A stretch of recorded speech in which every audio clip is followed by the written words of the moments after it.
Tonight, we are taking a trip to Chop in Ukraine on board RegioJet's night train from Prague. Known for its cheap fares and onboard catering, I was excited to be embarking on this journey with them. But unfortunately, there were a few things on this trip that left me feeling disappointed once I stepped off the train in Chop. Once again, I find myself back at the Prague main station, which opened in 1871. The station has gone through multiple renovations and expansions, and today is a large facility with plenty of shops, restaurants, a supermarket, ticket offices, and my favorite feature, the giant Lego model of the station. RegioJet also offers a lounge for all their passengers here in Prague. It's free to enter with any RegioJet ticket and offers complimentary coffee and ice cream. However, this seems to always be completely full. So I'd recommend, if this is the case for your trip, to take the ice cream or coffee to go and head up to the old station building, which is much nicer. From here, it's also easy to head onto the platforms. And even late at night, there's still plenty of train traffic going in and out of the station. But as our train will be leaving fairly soon, let's head over to our platform. All platforms are connected via the centrally located underpass, which takes you up to platform 5, where our train will be departing from tonight. Boarding was quite chaotic as half of the train was missing, with the part of the train only having seated carriages being on the platform.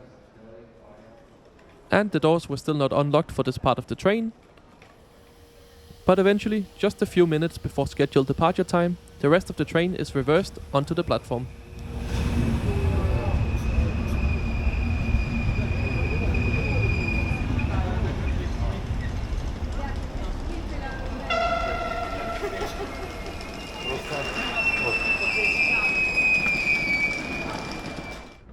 Pulling our train as far as Kosice will be this Bombardier Traxx locomotive, which is capable of speeds up to 160 km per hour. And now it's time to board the train. This took quite some time, as the steps into the train combined with the narrow doors and lots of luggage is not a great combo. And it wasn't helped by the fact that the train staff didn't unlock all the doors for boarding. Eventually I make it to my booked compartment number 2, home for the next just under 12 hours to Chop.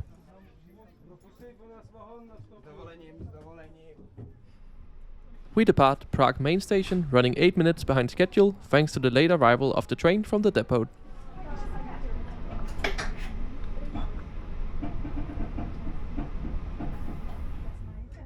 And as we make our way out of the city, it's time to take a look at the route map for tonight's journey.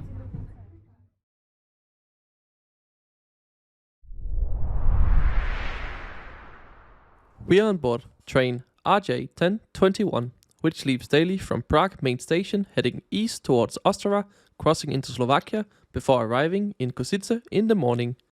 Here a large shunting operation takes place and the train changes number to RJ1222 before continuing onwards to Chop in Ukraine. This is scheduled to take 11 hours 43 minutes to cover the distance of 804 kilometers, giving the train an average speed of 69 kilometers per hour. Speeding out of Prague, the onboard service commences, which consists of complimentary water waiting for you in your sleeper compartment upon boarding. And from the train staff, you can order complimentary juice and coffee, as well as other selections from the paid menu. The menu is extensive and has some of the cheapest onboard catering I've seen on a train anywhere in the Western world. But as I'm not feeling hungry, we'll wait for breakfast tomorrow. Before bedtime, let's have a closer look at the compartment. You can block off the light from the corridor using these privacy curtains. The door can be locked using this button, and the lights controlled using these switches. Below there's another light control as well as heating and the button to call the attendant. Down here is an additional lock for the door. The seats themselves are fairly comfortable and converts into a bed once it's time to sleep. Waiting at the seats, you'll also find a RegioJet magazine, as well as some information about the night train journey, the catering options, and onward connections from Chop to the rest of Ukraine. By the window there's also a bin, a small table, as well as 2 power outlets.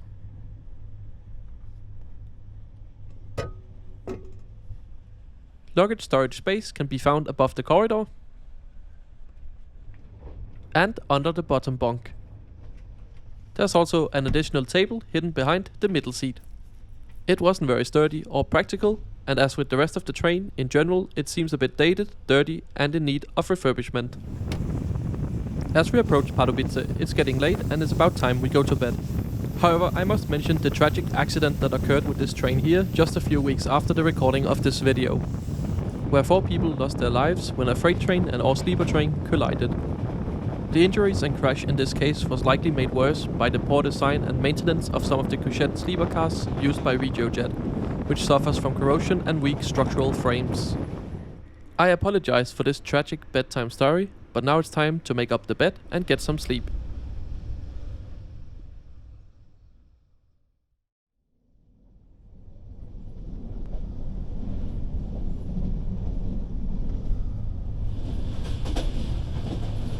Vašim cestujúci nasledovať bude stanica Margaricany. Naše aktuálne meškanie je 26 minút. Ladies and gentlemen, our train is approaching station Margaricany.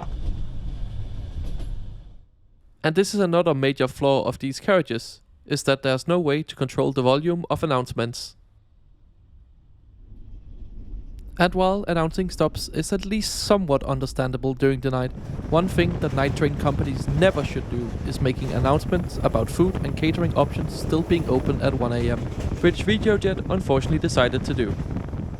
I personally wasn't too bothered by this as I had my headphones and earplugs, but this is a fundamental night train 101. If you're going to disturb your sleeping passengers, it better be important. Anyway, now that I'm awake, let's go and check out if the toilet has remained clean overnight. I've definitely seen worse after an overnight journey, so thumbs up. And just before arrival into Kosice, breakfast is served. It's very basic, consisting of a dry croissant and bagel with some butter and jam. And with a free coffee as well. Not amazing, but it will do. And at least if this wasn't enough, you can always order something from the cheap onboard menu. We are now pulling into Kosice, which is our last scheduled passenger stop before the border with Ukraine. We arrive about 30 minutes behind schedule on some of the temporary platforms, as the station is currently undergoing a large renovation.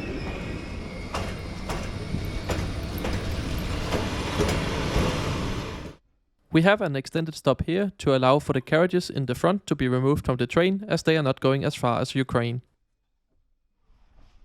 And as the Bombardier Traxx locomotive hauling us overnight is not capable of operating into Ukraine, that one is instead used to shunt away the carriages on our right, and our train gets this very special locomotive attached for the final part into job.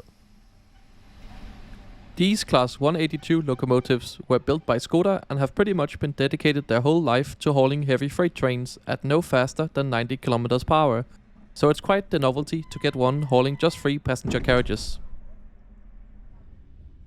And with the shunting operation now complete, we'll start to make our way up towards the border with Ukraine. It's a lovely, beautiful ride through rural Slovakia.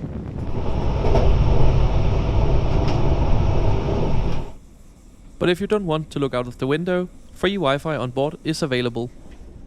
Except I couldn't get it to work, so try your own luck, I guess. And after enjoying the scenery, we are now on the Slovakian border station with Ukraine. Our train has a long scheduled stop here in order for border control to be carried out on board the train, so have your passport and other documents ready for inspection. And after the checks were completed, our train gets the green light to continue across the border. And it's only about 30 seconds later, we roll into Ukrainian territory.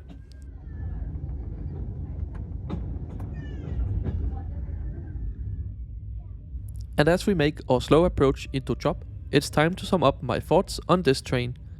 I normally love RegioJet, because at least on their daytime trains they are no bullshit, we got cheap tickets, cheap food and get you there in good comfort, despite our carriages being somewhat old carrier.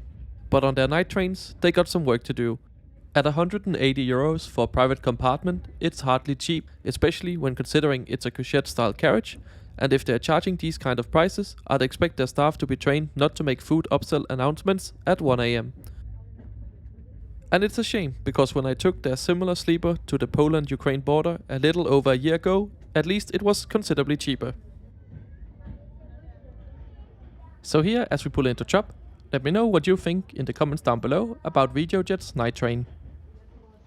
And if you're wondering how the border crossing into Ukraine went, it was super quick. It happens inside the station building with a quick passport and luggage inspections, and after less than 10 minutes I was stamped into Ukraine. I had a great few days traveling around the western part of Ukraine, and as much as I would have loved to make some videos of the trains I took there, I was approached by multiple policemen and military officers when taking pictures of trains with my phone, despite it from my understanding not being illegal to take photos or videos of passenger trains during the war. I did not want to cause any trouble running around with my video camera. But if you want to see more train trip reports like this, make sure you are subscribed to the channel, as I try to post a new one every Sunday. You can also follow me over on Twitter at IntercitySimon. I usually post live from my travels over there, so it's a great place to get a sneak peek at what videos might be coming to the channel in the future. Thanks for watching.